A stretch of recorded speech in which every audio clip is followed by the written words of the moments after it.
गुरु शंकर भगवान की।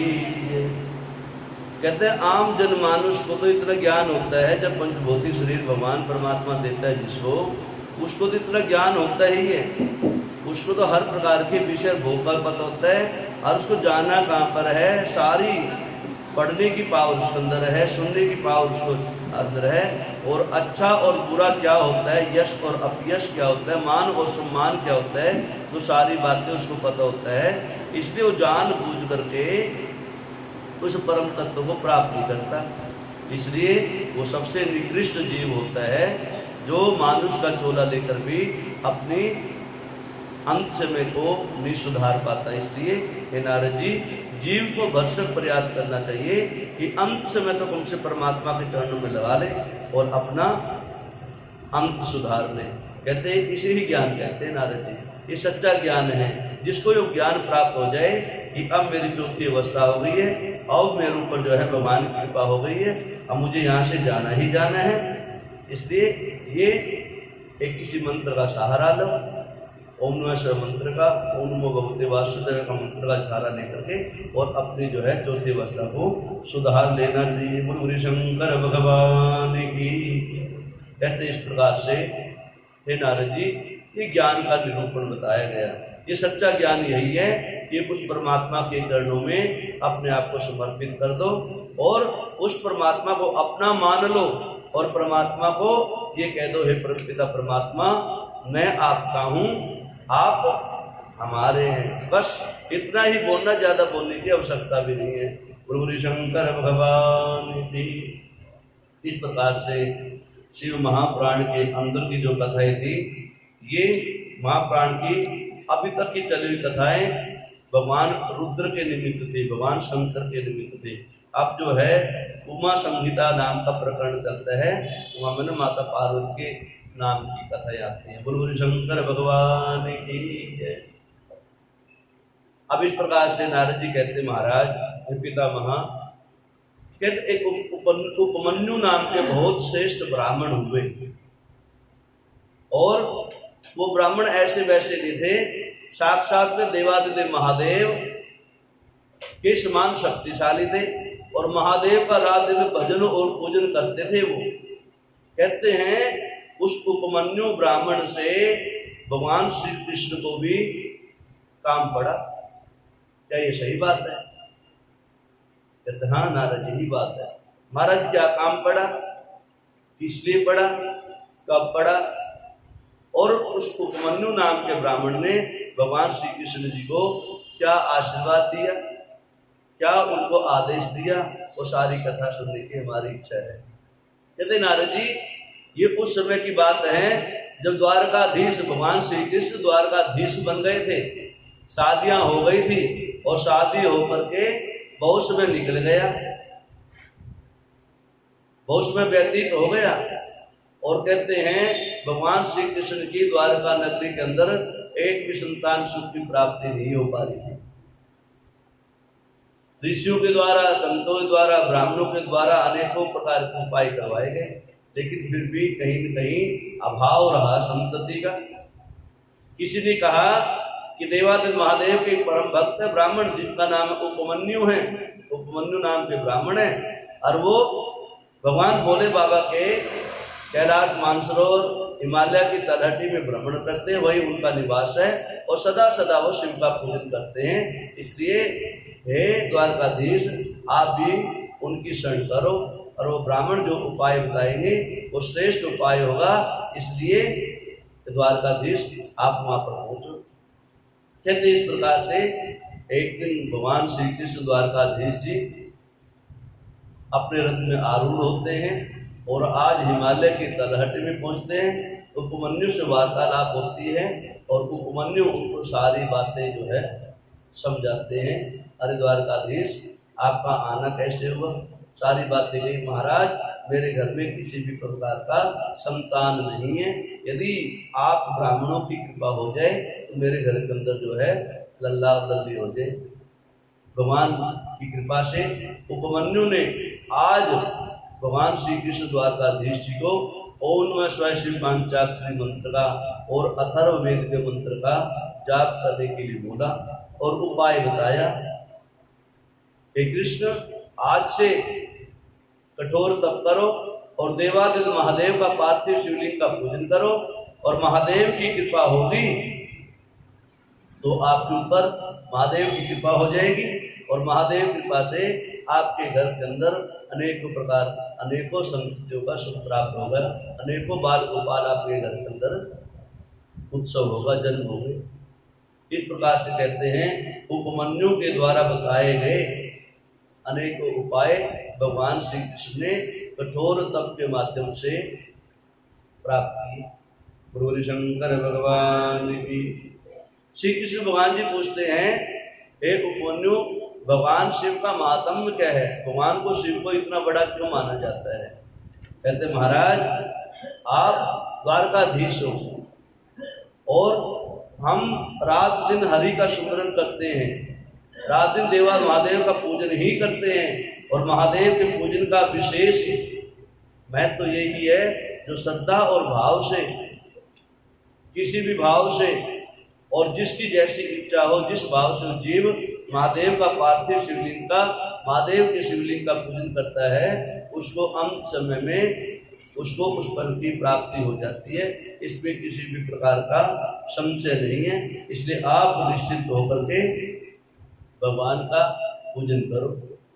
कहते हैं भगवान श्री कृष्ण जी ने कठोर तप किया हिमालय की तलहटी में, और कहते हैं सरस्वती नदी का किनारा, हिमालय की तलहटी, अनेकों प्रकार की वहां पर नदियां कलरव कर रही थी। आज श्री कृष्ण भगवान स्वयं वहां पर कहते अंगूठे पे खड़े हो गए, अपने एक पांव के अंगूठे पे खड़े होकर तप करने लगे, हरो शिवलिंग का पूजन करे और तप करे। इतना कठोर तप किया। उस तप के माध्यम से कहते हैं उपमन्यु नाम के ब्राह्मण भी वहां थे, और उनके साथ में उनकी कृपा से, ब्राह्मण की कृपा से देवादिदेव महादेव को प्रार्थना की गई। महादेव साक्षात में विराजमान हो गए वहां पर आके द्वारकाधीश के पास में, और कहते हैं हे उपमन्यु, हे ब्राह्मण देवता, कैसे बुलाया? कहते हैं महाराज, ये द्वारकाधीश है, ये भगवान श्री कृष्ण हैं, ये आपसे कुछ वर मांगने की इच्छा करते हैं। द्वारकाधीश ने भगवान श्री कृष्ण ने ब्राह्मण के माध्यम से वर प्राप्त किया। भगवान श्री कृष्ण कहते हैं कि उपमन्यु, हे ब्राह्मण देवता, यदि आप ना होते, ब्राह्मण हमारे बीच में ना होता, तो हमारे जीवन में ये खुशियां नहीं आती। आज जो है भगवान श्री कृष्ण ने स्वयं उस उपमन्यु के चरण स्पर्श किए, चरणों का प्रक्षालन किया, और चरणों का प्रक्षालन करके चरणों का जल जो है पान करके 3 बार आचमन करने के बाद में ब्राह्मण देव को नतमस्तक हुए और ब्राह्मण देव का धन्यवाद किया। है ब्राह्मण देवता, आपके माध्यम से मुझे भगवान की प्राप्ति हुई, उस सत्य संकल्प की प्राप्ति हुई, उस इच्छा की प्राप्ति हुई जिस इच्छा को मैं पूर्ण करने के लिए अपने द्वारका नगरी को छोड़ करके आपके पास पहुंचा था। कहते आपका बार बार धन्यवाद है, आपकी कृपा से ही मेरे ऊपर ऐसे दया हुई है। कहते इस प्रकार से देवादिदेव महादेव की कृपा से और उस उपमन्यु नाम के ब्राह्मण से भगवान श्री कृष्ण के घर में हर राज्य से एक एक पुत्रों की प्राप्ति हुई और पुत्रियों की प्राप्ति हुई। इस प्रकार से कहते हैं भगवान श्री कृष्ण ने उस दिन वचन दिया था, कभी भी जीवन में जब तक मैं रहूं, जब तक मेरा नाम रहेगा, जो मेरी पूजा से पहले ब्राह्मण का, गुरु का, संत का पूजन किया करेगा, तो उसके ऊपर में साक्षात में देवादिदेव महादेव के साथ में कृपा किया करूंगा। इसलिए ब्राह्मण को श्रेष्ठ दर्जा दिया गया, ना कि उसके अंदर और कोई विशेष गुण है। विशेष गुण यही है, और रात दिन जो है भगवान का ही चिंतन करते रहते हैं। कहते हैं इस प्रकार से ब्राह्मण की श्रेष्ठता यहाँ पर भगवान श्री कृष्ण स्वयं साबित कर रहे हैं। गुरु शंकर भगवान की।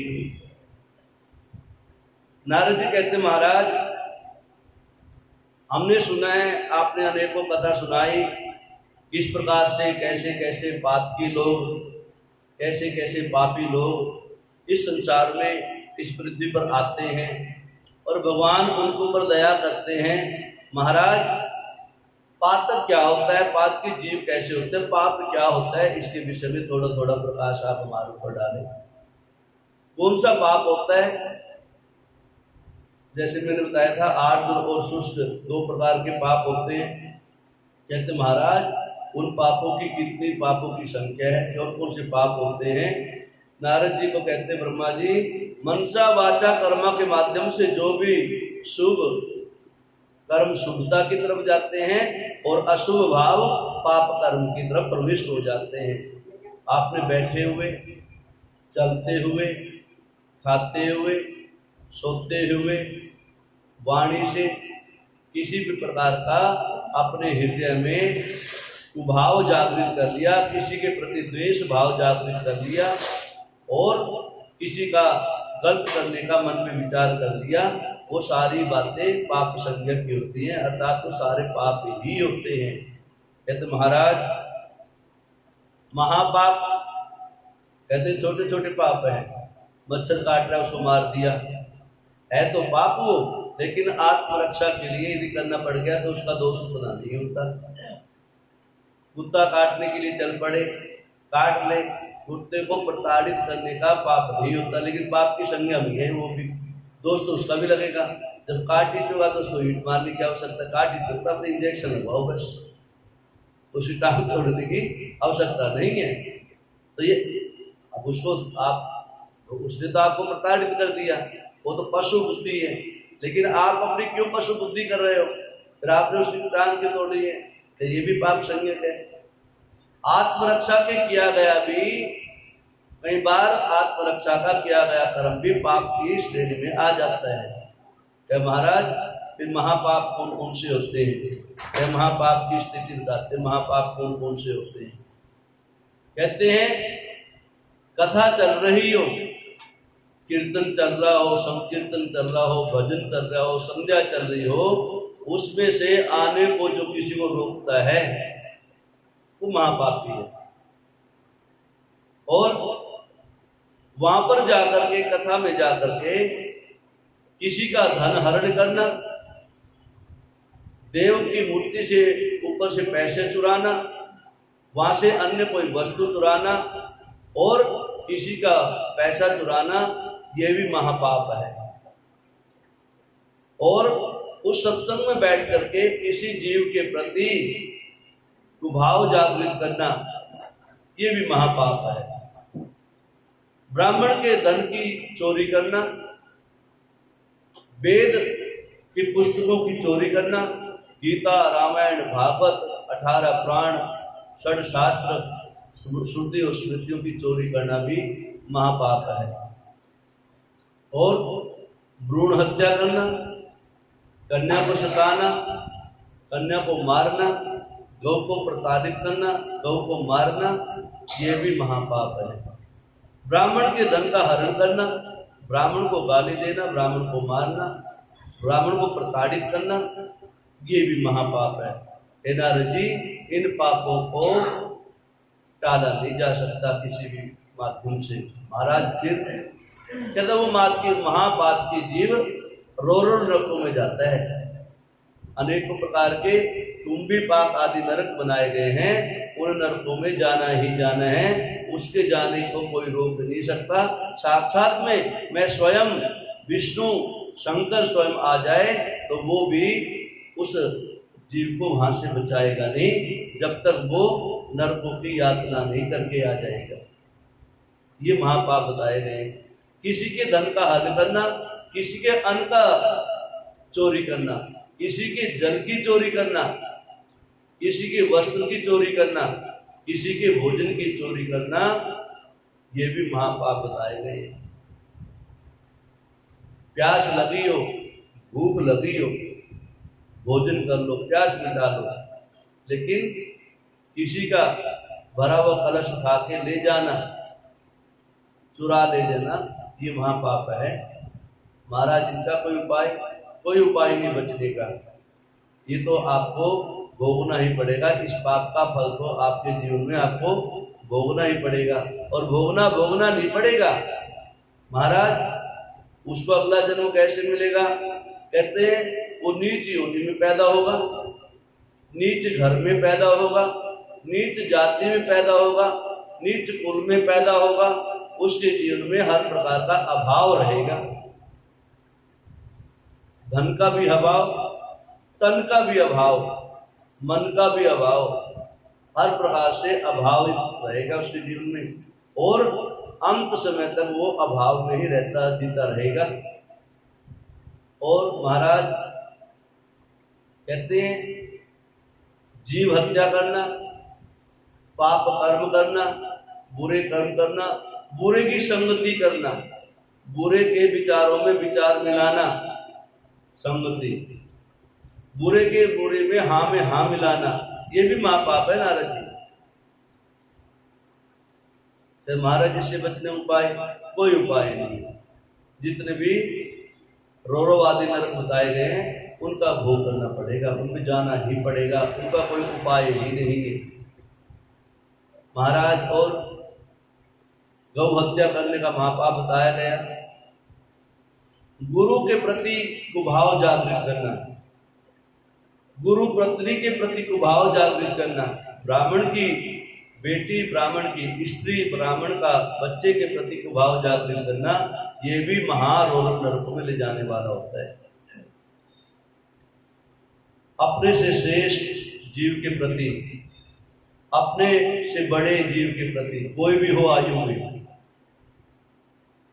माता पिता हो, दादा दादी हो, नाना नानी हो, ताया ताई हो, फूफा फूफी हो, अपने से श्रेष्ठ जीव के प्रति यदि आपने क्रोध के आवेश में आकर के उनको प्रताड़ित किया है, मारा है, उनसे लात से मारा है, तो वो भी महापाप की जीव रो आदि नरक में जाता है। उसका भी कोई उपाय नहीं, उसको उन नरकों का भोग भोगना ही पड़ेगा।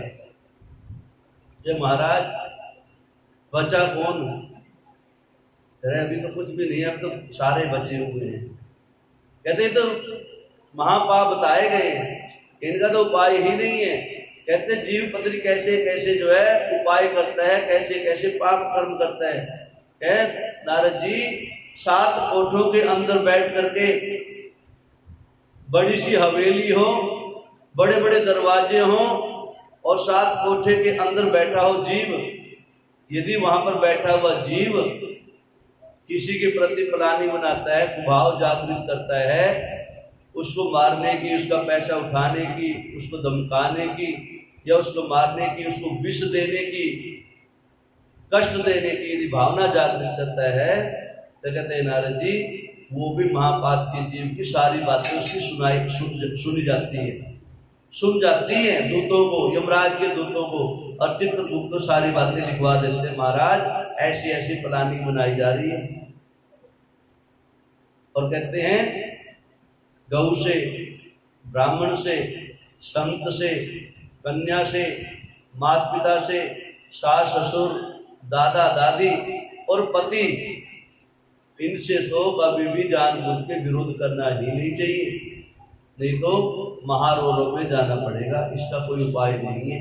कितना भी प्रयास कर देना, आपको इन विपाक आदि नरकों में जाना पड़ेगा। बोल शंकर भगवान की। कहते हैं महाराज कुछ तो उपाय बता दो इन पापों से बचने के लिए। कहते सुनो उपाय सुन लो।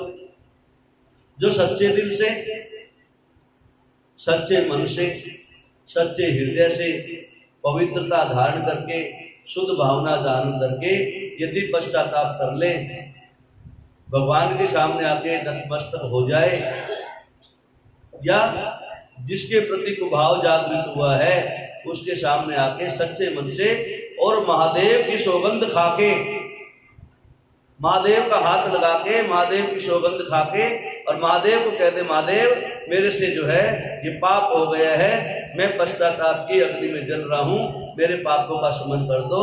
वह महादेव है, बड़े से बड़े पाप का शमन कर देते हैं महादेव है। गुरु शंकर भगवान की।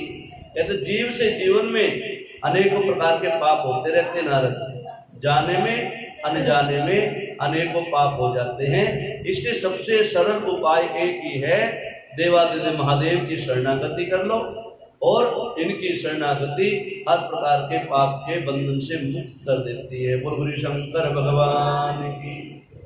कहते हैं नारद जी इस प्रकार से नरकों की गति बताई गई है। अनेकों नरक हैं, ऐसे अनेकों प्रकार के नरक बताए गए हैं। इसलिए हे नारद जी, जीव को इन नरकों से बचना है तो आदमी को, हर जीव को सदाचारी, सत्यनिष्ठ, तपोनिष्ठ, कर्मनिष्ठ, गौग्रास निकालना, ब्राह्मणों के निमित्त धर्म के प्रति दान देना, दुआ बावड़ी, बगीचे, फूल पत्ती लगाना, तुलसी का वन लगाना, पेड़ पौधे, अक्षय वृक्ष लगाना, बट वृक्ष का लगाना, पीपल का लगाना, बरगद का लगाना और पीपल आदि, पिलखन आदि, जामुन आदि का लगाना। और यदि नहीं लगा पाओ, इनकी कम से कम रक्षा करने का अभ्यास जो जीव कर लेता है, वो रोरो आदि नरकों से उस जीव को देवादि महादेव बचा देते हैं। महाराज नारद जी, किसी ने ज्योत लगा दी हो भगवान के दरबार में, किसी ने ज्योत लगा रखी हो और वो बुझ जाए, मान लो, उस ज्योत को जगाना भी एक पुण्य का काम है, श्रेष्ठ कर्म है। वो भी रोरो आदि नरकों में जाने से बचाता है। किसी ने पौधा लगा दिया, बगीचा लगा दिया, बावड़ी तालाब बनवा दिया, उसकी रक्षा करना, उसका संवर्धन करना, उसकी देख रेख करना भी आप एक बहुत बड़े पुण्य के भाग के अधिकारी हो। वो भी आपके अनेकों प्रकार के पापों से बचाता है। महाराज कुआं, बावड़ी, तालाब, कहते हैं जो जीव अपने जीवन में एक तालाब बनाता है, और कहते हैं जितना बड़ा तालाब होता है, जितना उसके अंदर पानी होता है और जितना उस तालाब का पानी जो जीव पीता है, कीट पतंग, पक्षी, पशु, जीव जो भी पीता है, वो जीव जिसने वो तालाब बनवाया है, उसके नाम का गुणगान जब तक पानी पीता है, प्यास मिटाता है, भूख मिटाता है, तो उसका गुणगान करता है, उसका यश गाता है। उसका यश ही, उसका सत्कर्म ही जीव को, उसका सत्कर्म ही अंत समय में शिवलोक की प्राप्ति करवा देता है। बोलो रे शंकर भगवान। कहते हैं महाराज नारद जी, सत्कर्मों की कोई गति नहीं है, सत्कर्मों का कोई नियम नहीं है। कब सत्कर्म करना चाहिए? पापों को मिटाने के लिए, भव के बंधन को दूर करने के लिए, और जितने भी रोरवादी नरक से बचने के लिए, सिवाय जीव को सत्कर्म के अलावा कोई कर्म ही नहीं करना चाहिए। रात दिन बस प्रभु से ये प्रार्थना करते रहना चाहिए, आज एक ब्राह्मण की सेवा हो जाए, आज गौ की सेवा हो जाए, आज संत की सेवा हो जाए, आज अपने धर्म स्थान का दर्शन हो जाए, आज शिव का दर्शन हो जाए, आज भगवान के दर्शन हो जाए, आज किसी की इस शरीर से सेवा हो जाए, तन से हो जाए, मन से हो जाए, धन से हो जाए, जल से हो जाए। कहते हैं सत्कर्मों की गति है। ऐसे ऐसे सुंदर छोटे छोटे कर्म, सत्कर्म करने से जीव अंत समय में उसको निश्चित होकर के यहाँ से महादेव अपने शरणों की शरणागति करवा देते हैं। बोलो शंकर भगवान की।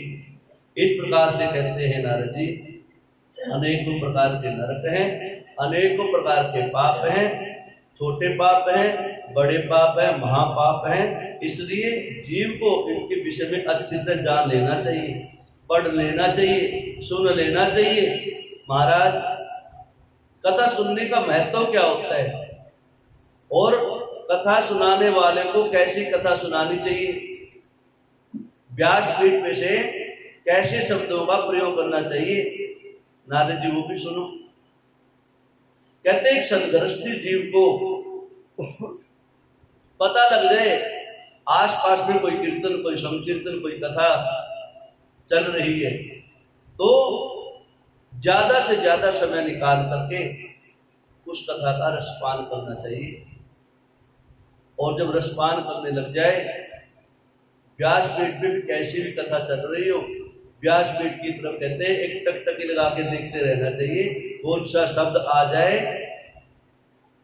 कौन सा अक्षर जो है हमारी कान में प्रवेश कर जाए, जिससे हमारा हृदय पवित्र हो जाए, हमारा जीवन निर्मल हो जाए और सदा सदा के लिए भगवान की कृपा हो जाए।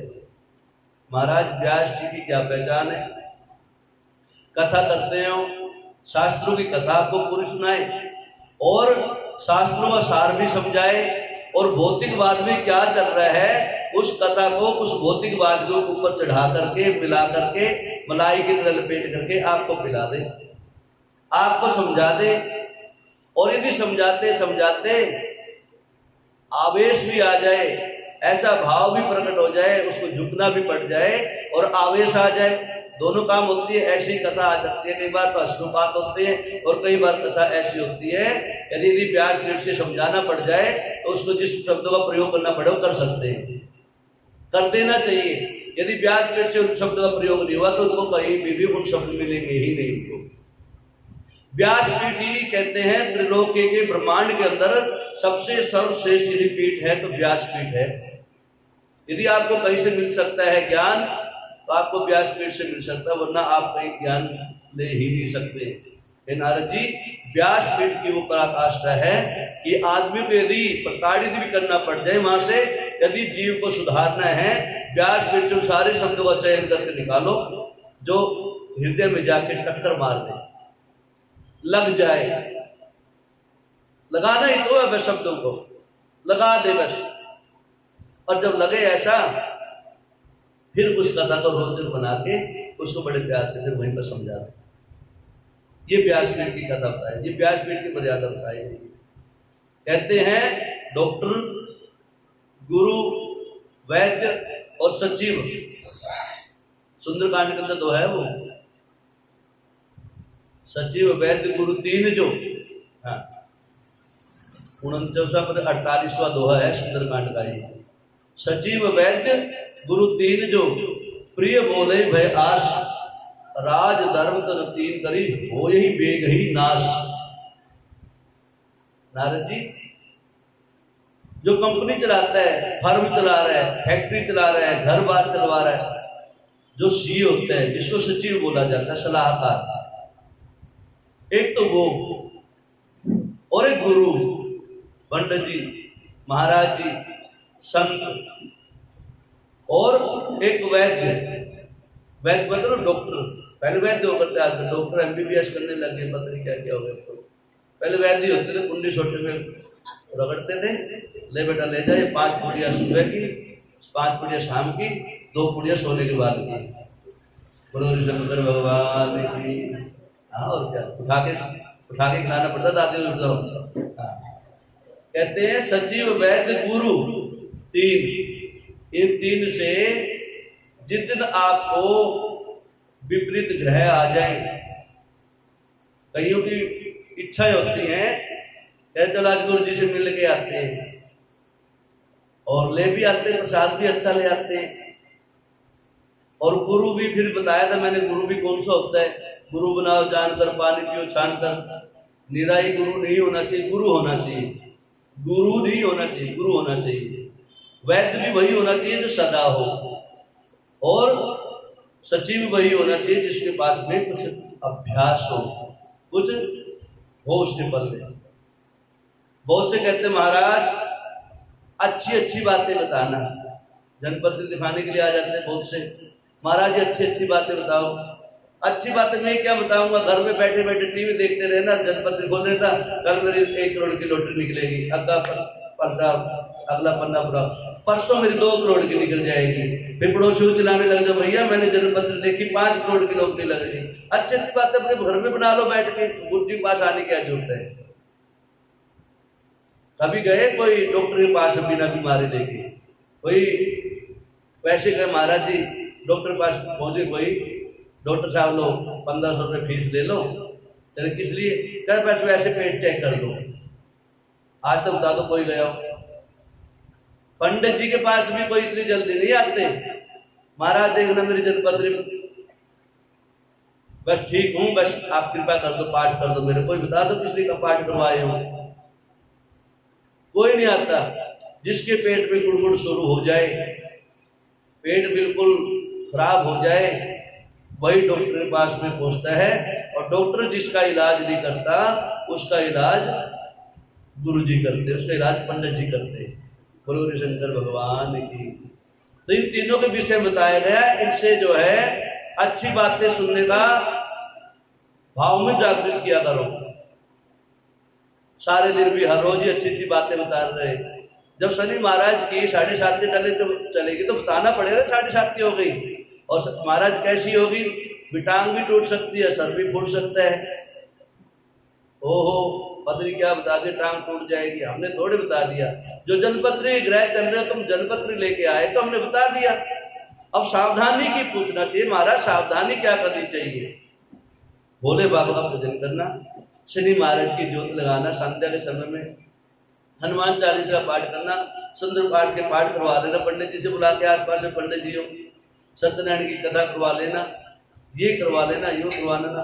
तो ये उपाय बताए जाते हैं। और सारी अच्छी अच्छी बातें पूछ के जाओगे और जाते पेट में दर्द हो गया घर में, फिर पूछने के लिए आओगे महाराज जी को, महाराज आपने तो कहा था लॉटरी निकल जाएगी और रात में गाड़ी चोरी हो गई। लॉटरी तो कहाँ निकले थी, गाड़ी ही चोरी हो गई जो लाए थे किस्तों पे। तो कहते हैं हे नारद जी, इन तीन लोगों की जिस दिन जीव कटुवाणी सुनने का अभ्यास कर लेगा, कटुवाणी मतलब गाली नहीं देंगे आपको, ये कभी सोचो भी गाली देते हैं आपको। कटुवाणी मतलब जो है शास्त्र संबंध जो बातें हैं, क्यों नहीं आते मंदिर में, कथा चल रही है 480 घर B4 के, 240 घर B6 के, B6 में से 2, B4 में से 10, बाकी पता नहीं कहां से आए ही इतने, बताएंगे कहां से, तो यही है बस, हाँ ईटों से भी तो आए सच। हाँ बोलो शंकर भगवान की। और फिर कहते महाराज हमारे जो है ना जीवन में, हमारे घर में ऐसी ऐसी स्थिति उत्पन्न हो रही है। ये स्थिति इसलिए उत्पन्न होते हैं, नारद जी कह रहे ब्रह्मा जी, हे नारद जी, जो जीव इनकी शरण में रहता है, इनकी संगति में रहता है, धर्म के दरबार में जाता है, गुरु के द्वारे पे जाता है, गंगा आदि नदियों का सेवन करता है, संतों का सेवन करता है, कहते हैं उनके ऊपर तो देवादि महादेव किसी ग्रह को भी नहीं आने देते, अपने ऊपर ले लेते हो सारी अला बला। लेकिन आओ तो वहां पर कहने के लिए, घर में बैठे बैठे फोन मिलाओगे, चलो पंडित जी तो गुरु जी तो फोन मिला दोगे, भोले बाबा को थोड़े फोन मिला दोगे, यहाँ तो आना ही पड़ेगा। यदि आपको जीवन के किसी प्रकार के जीवन में आपको क्लेश है, दुख है, दारिद्र्य है, कष्ट है, किसी प्रकार का अभाव है, तो उस सबसे बड़े प्रभावशाली महादेव के पास में आपको आना ही पड़ेगा और आना ही चाहिए। इसलिए नारद जी, ये सच्ची व्यासपीठ की पहचान है, जो आपको बार बार बोले ही, एक बार नहीं बार बार बोलते रहे, टोकते रहे, क्यों नहीं आते, क्यों नहीं कथाएं सुनते, क्यों नहीं हवन करवाते, क्यों नहीं पूजन करवाते, क्यों नहीं ब्राह्मणों घर में बुलाते, क्यों नहीं यज्ञ करते, क्यों नहीं पितरों का भोजन, पितरों के लिए निमित्त भोजन निकलवाते, क्यों नहीं गौग्रास निकालते, क्यों नहीं अपनी नदियों का सेवन करते, क्यों नहीं तीर्थ यात्रा करते। ये व्यासपीठ की पहचाना, आपको कटु वचनों बोलता रहे वो व्यासपीठ, ये व्यासपीठ की पहचान है। जब तक उनको जगा ना दे, ललकार ललकार के सुना सुना के, कहते हैं जैसे मास्टर मुर्गा बनाता है और दोनों हाथ फैला के डंडे मारता है और फिर पाठ याद करवाता है, व्यासपीठ के सामने वो सारे जीव ऐसे ही होते हैं। उनको मुर्गा बनाओ, उनको डांटो, उनको फटकारो, लेकिन उनको एक ही ज्ञान दो, तुम्हें अपने धर्म की रक्षा करनी है, भगवान की सत्ता को मानना है, भगवान के पूजन करने हैं, भगवान की कथा सुननी है तो सुननी है, चाहे आधा घंटे के लिए आओ, चाहे प्रसाद के समय ही आ जाओ, आ जाओ, हाँ आ जाओ। बाहर से निकल के जा रहे हैं, ठीक है ना, और प्रसाद के समय में आएगी, घुमा गई हम निकल के बाद। बोलो शंकर भगवान। व्यासपीठ सबको देखती रहती है, कौन आ रहा है, इसलिए व्यासपीठ ऐसी जगह लगाई जाती है आने जाने वाला भी दिखता रहे। हाँ बोलो शंकर भगवान की। तो इसलिए जो है, एक बहन जी कह रही थी मेरे को नहीं कह रही थी, दूसरी बहन को कह रही थी, महाराज जी जो ना डांट देते हैं, और मैं ये शास्त्र पढ़ता हूँ, कथाएं सुनता हूँ, मैं लगता मेरे को पाप ना लगे कभी मैं ना डांटूं को, मैं इस पक्ष में रहता हूँ। क्योंकि शास्त्रों में नारद जी को कहा, ब्रह्मा जी कह रहे हैं, विष्णु जी कह रहे हैं, भगवान ही कह रहे हैं, अभी ब्राह्मण बने क्यों आप, गुरु बने ही क्यों हो आप इस गद्दी के लायक ही नहीं हो यदि कम से कम जो है आप अपने गांव के गृहस्थियों को, लोगों को नहीं सुधार सकते तो आप ब्राह्मण कहलाने का अधिकार ही नहीं है आपके पास। आपने जो पढ़ रखा है, यदि आपने उस ज्ञान को किसी को नहीं पिलाया तो आप उस ज्ञान को रखने के लायक ही नहीं है। बड़ी विडंबना है हमारे भारतवर्ष की।